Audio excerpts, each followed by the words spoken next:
हमारे उद्धव बाला साहब ठाकरे के सांसद जो है वो गैर हाजिर हो गए, संसद छोड़ के चले गए, तो हमको ये लगा कि ये बातें उनके कानों तक पहुंचनी चाहिए। आपके खासदार लोग 9 खासदार लोग जो वॉकआउट किए हैं, उससे ये चीज पता चल गई कि आप लोग को हमारे लिए स्टैंड लेना नहीं है। उद्धव साहब से मिलने के लिए कुछ मुस्लिम समाज के लोग गए थे, बॉडीगार्ड ने साइड में कर दिया। ये शिंदे साहब नहीं करते। ये राजनीति का बड़ा दुर्भाग्यपूर्ण चैप्टर है कि संजय राउत जैसे इतने सीनियर सांसद से इस तरह की भाषा का हम लोगों को बिल्कुल एक्सपेक्टेशन नहीं है। ऐसी भाषा उनको इस्तेमाल करना चाहिए कि उनका जो स्टेचर है उसके समांतर जाए, ये उसके स्टेचर के खिलाफ वाली भाषा है। अब रहा सवाल थाना और मुख्यमंत्री के करीबी है या मुख्यमंत्री के साथ फोटो है। महाराष्ट्र में 1960 में हमारा ये स्टेट बना है, आज इतने दिनों में पहली बार ऐसा मुख्यमंत्री बना है जो सामान्य जनता का मुख्यमंत्री है। आज रास्ते में चलते चलते आदमी उनको हाथ देता है, खड़े हो जाते हैं। इसके पहले भी मुख्यमंत्री थे, शिवसेना के 8-2.5 साल मुख्यमंत्री थे। जब इसके पहले के मुख्यमंत्री ने एक्सेस ही नहीं दिया किसी को, उनके अगल बगल फटकने का कोई चांस ही नहीं दिया, तो कोई कहां से फोटो खिंचवाएगा और कोई कहां से उनकी तारीफ करेगा। आज ये मुसलमान, देखो ये एक नैरेटिव है, ये बिल्ड किया जा रहा है क्योंकि मुख्यमंत्री साहब का जो ये हम लोग उनके वोटर है और हम उनके वोटर है और we are proud to be voter, उनके वोटर। उन्होंने कहा हमको गर्व है क्योंकि हमने जिसको वोट दिया था वो आज मुख्यमंत्री बना है। और मुख्यमंत्री बनने के बाद आज इन 2-2.5 सालों में उन्होंने पूरे महाराष्ट्र की काया पलट कर दिया है।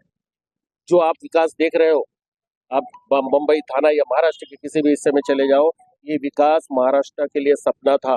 इस सपने को साकार करके किसने दिखाया? एकनाथ शिंदे साहब ने दिखाया। तो जब एकनाथ शिंदे साहब इतना बड़ा बड़ा काम करेंगे, मामूली कार्यकर्ताओं के घर चले जाएंगे, हमारे यहाँ छोटे से कार्यकर्ता के यहाँ मैयत हो जाती है, उसके मैयत में चले जाते हैं झोपड़पट्टियों में, तो हमारा भी, हम एक नागरिक के तौर पे, हम कोई पार्टी के कार्यकर्ता उनकी बोल के तारीफ नहीं कर रहे, हम एक नागरिक के हिसाब से उनकी तारीफ कर रहे हैं कि जब एक नागरिक ये देखता है कि हमारा मुख्यमंत्री एक छोटे से कार्यकर्ता के घर में मैयत में आ रहा है, उनके अच्छे बुरे में आ रहा है, उनके बारसा में आ रहा है, उनके बर्थडे में आ रहा है, उनकी शादी में आ रहा है, उनके सुख दुख में आ रहा है, तो हमारा दिल भी भर आता है। और हमको ये नेचुरल है, ये प्रकृति का नियम है कि आप अगर किसी जानवर को भी आप प्यार करोगे तो वो भी आपके सामने दुम हिलाएगा।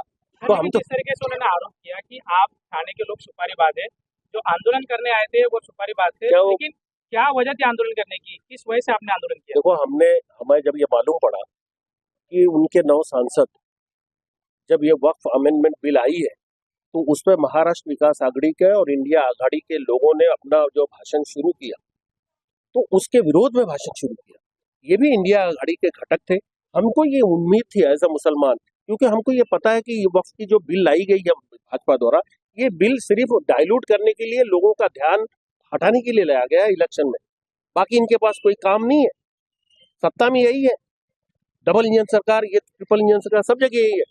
खास करके भाजपा, आज इनके पास अगर कोई चेहरा है तो मुख्यमंत्री का चेहरा है। मैं भाजपा वालों से अनुरोध करूंगा कि मुख्यमंत्री के चेहरे को सामने रखकर अपना आगे का काम करो, वरना आपके 50 सीट के लाले पड़ जाएंगे। तो जब इन्होंने ऐसा ये चिढ़ाने का काम किया और हमने जब सुना कि हमारे उद्धव बाला साहब ठाकरे के सांसद जो है वो गैर हाजिर हो गए, संसद छोड़ के चले गए, तो हमको ये लगा कि ये बातें उनके कानों तक पहुंचनी चाहिए। क्या ऐसा कारण था? उस दिन तो कुछ नहीं था, बिल सिलेक्ट कर ज्वाइंट सिलेक्ट कमेटी में जा रही थी, पहले तो नहीं मालूम था ना आपको। ये तो जब एनडीए आघाड़ी वालों ने इस पर ऑब्जेक्शन उठाया, नीतीश कुमार की पार्टी ने, माननीय रेड्डी, वो आंध्रा की पार्टी ने जब वो उनके ऊपर ऑब्जेक्शन लिया, तब उन्होंने ज्वाइंट सिलेक्ट कमेटी में भेजा। उसके पहले इन्होंने विरोध नहीं किया। इनके 9 सांसद जाके कैंटीन में बैठ के वहां पर आराम से खाना खा रहे हैं। तो हम आहत हुए कहीं ना कहीं। देखो, एज अ मुसलमान हम आहत हुए। हमको ये लगा कि जब मुसलमानों ने इतना दिल से और इतना भरघोष और इतना टूट कर इनको जो है वोट दिया है, आखिरी हद तक वोट दिया है, तो फिर इनको हमारे हित में बात करनी चाहिए थी। अभी आपकी क्या मांग है? जिस तरीके से संजय राउत ने आपका फोटो दिखाकर कहा कि ये गुंडे लोग थे, उद्धव ठाकरे से क्या मांग करना चाहोगे भैया? हम सम्मानीय उद्धव साहब से बोलना चाहेंगे कि आपके जो राज्यसभा में और जो इधर लोकसभा में जो जितने भी सांसद है, ये अपनी पोजीशन क्लियर करें, भूमिका अपनी स्पष्ट करें। अगर ये इस तरह की भूमिका लेंगे तो हमारे मन में जो है ये आएगा कि हमसे गलती हो गई कहीं ना कहीं, और आगे ऐसी गलती हमें नहीं दोहरानी चाहिए।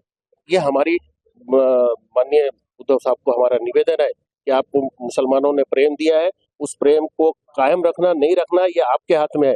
और अगर इस तरह का कृत्य हुआ तो आगे आप ग्रांटेड नहीं लेना मुसलमानों का वोट। हमने वोट दिया है और वोट इसलिए दिया था कि हमको लगा था कि जो महाराष्ट्र में आपके साथ जो अन्याय हुआ है, नहीं भाई हमको उसका हक अदा करना पड़ेगा। लेकिन आपके खासदार लोग 9 खासदार लोग जो वॉकआउट किए हैं, उससे ये चीज पता चल गई कि आप लोग को हमारे लिए स्टैंड लेना नहीं है। और ये पिक्चर उसी दिन क्लियर हो गई जिस दिन आपके 9 के 9 मेंबर ऑफ पार्लियामेंट वॉकआउट किए। वक्फ बोर्ड अमेंडमेंट का जो बिल आया था, हर पार्टी ने, अपोजिशन पार्टी ने उसका विरोध किया। हमें भी उम्मीद थी कि आपके 9 के 9 सांसद विरोध करेंगे। और बड़ी अफसोसजनक बात यह है कि राउत साहब सुबह सुबह उठ करके न्यूज पे आके डिबेट की बात करते हैं। मुझे ये चीज समझ में नहीं आती वो वक्फ बोर्ड अमेंडमेंट के बिल के ऊपर क्यों नहीं ज्यादा बात किए, और क्या वो वक्फ बोर्ड अमेंडमेंट के बिल का विरोध करेंगे। उनको वो स्पष्टीकरण देना ज्यादा इंपॉर्टेंट था, ताकि फोटो दिखा के किसी के ऊपर आरोप करना कि भाड़ोतरी लोग है और सुपारीबाज है। वोटिंग के टाइम भी यही दाढ़ी टोपी वाले लोग आपको अपना भाड़ोतरी और सुपारीबाज नहीं दिखे क्या? वोट ले लिए। किस तरीके से लोकसभा में आपने वोट डाला इंडिया अलायंस को, हाँ, आने वाले विधानसभा में किस तरीके से उत्तर मिलेगा?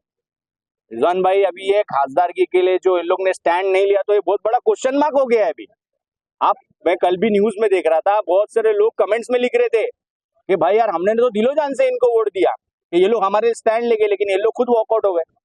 तो सोचना तो पड़ेगा और ऑप्शन भी बहुत है। संजय राउत साहब फोटो दिखा रहे लोगों का, तो पहला मैं बोलना चाहूंगा कि वो सुबह सुबह वो क्या करते, खाली फोटो में आते, लोगों में नहीं आते। लोगों में जो रहता है ना, उनसे आप बात करें। फोटो दिखाने का काम, अभी तो फोटो तो मैं भी दिखा सकता हूँ। देखिए, ये राजन बिचारे साहब के साथ मैं हूँ, ये देखिए, एक देखो उदय साहब भी मेरे साथ में है। और अभी एक चीज और बताना चाहता हूँ, एक नाथ शिंदे साहब की बात आ रही है। देखो अभी देखो, इसमें ना उदय साहब से मिलने के लिए कुछ मुस्लिम समाज के लोग गए थे, बॉडीगार्ड ने साइड में कर दिया।